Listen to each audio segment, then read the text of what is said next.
Hey, Lyle from BUCKSGEARBOX. Today we are going to be unboxing the Spyderco Manix 2 and 15V steel.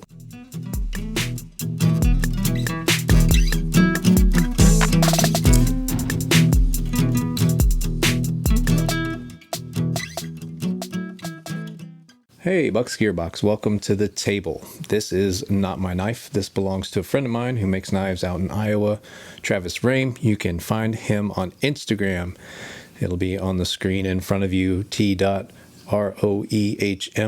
He just moved and he's in the process of setting his shop back up. He was interested in the story behind this knife, the 15V steel, and the heat treat that was developed for it, and the collaboration that happened between Spyderco and BLING Handmade. So he's letting me use this for my video, and then I'll be sending it out to him. So I get to unbox Travis's knife. Thank you, Travis, for that opportunity. Very, very cool. I can't wait to get one of Travis's knives to check out on my channel. He makes absolutely beautiful knives, and he's a good old college buddy of mine. So definitely go check out his Instagram. So it's the Manix 2. Let's look and see what you get in the box. Obviously, don't eat that. There's the Manix 2. We'll look at that more in depth in a moment.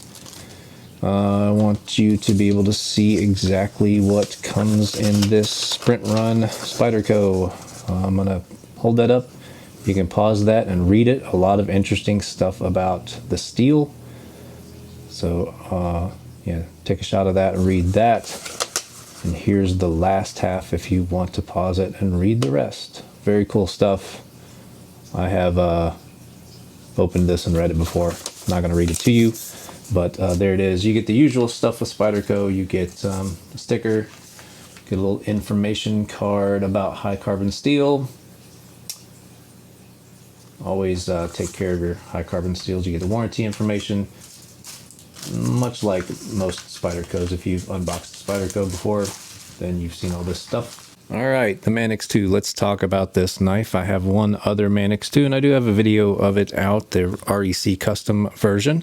But this is a sprint run from Spyderco, and a collaboration, obviously, between BLING Handmade, Sean Houston. Cool stuff here. 8-inch knife, about not quite a 3.5-inch blade, but a pretty big, beefy blade there.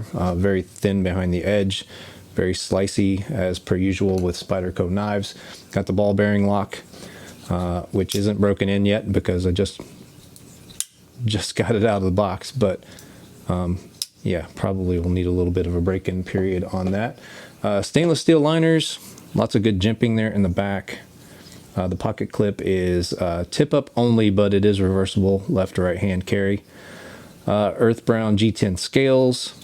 Made in the USA in Golden, Colorado. USA Earth, of course. Very cool. I love the design on the logo there. That's pretty sweet. Yeah, let's do a couple of size comparisons really quick, and then we'll continue on with this little knife overview.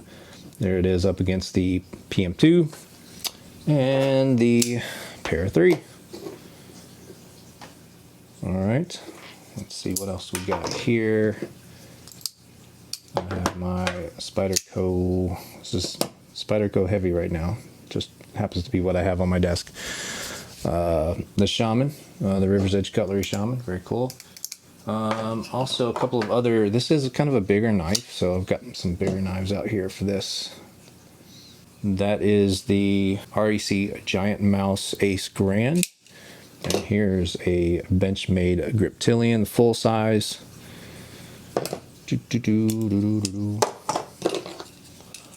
Got one more out here on the desk, and that's the Hinderer XM18.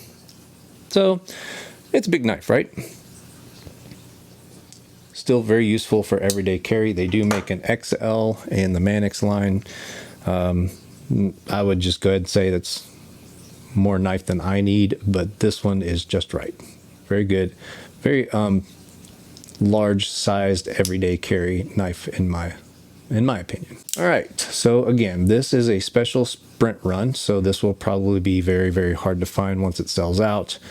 Prices on the secondary market are going to be kind of crazy. That's how it goes. This is in 15V steel. Sean Houston of Triple B Handmade worked with Spyderco on a special heat treat method for 15V to get this exotic steel to work well in an EDC folder. Now, I'm not a metallurgist, but from the little bit of research I've done and talking to some friends, 15V is really good for edge retention. It's not super good on corrosion resistance. It is a high carbon steel. And toughness is supposedly on par with M390 and 20CV. It's also a Spyderco, so it's full flat grind, leaf-shaped slicey goodness that we all know and love from Spyderco knives. So far, I can tell you, without cutting with it, because it's not my knife, I'm not going to do that to my friend Travis. He's going to test it thoroughly.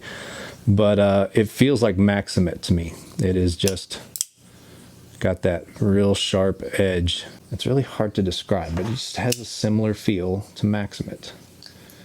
It's got a bit of a light stone wash on there. You can see my Maximate blade is starting to get a patina. And this is one of my most used knives, so I do like these interesting steels. It's kind of cool stuff, and I don't have to deal with corrosion that much where I live. So I can't wait to get my hands on one of these for myself. This is just a very interesting blade. Feels like Maximate powder metallurgy steel. I'm surprised that the price wasn't crazier. It was pretty much a normal Manix 2 price, and I thought that it would be more expensive like the Maximate knives, but not so much. From some forum posts that I read, Sean and Spyderco were doing their best to keep the costs down. So other than the steel, this is just a regular Manix 2 with G10. And the steel and the custom heat treat are definitely the things that make this particular knife special.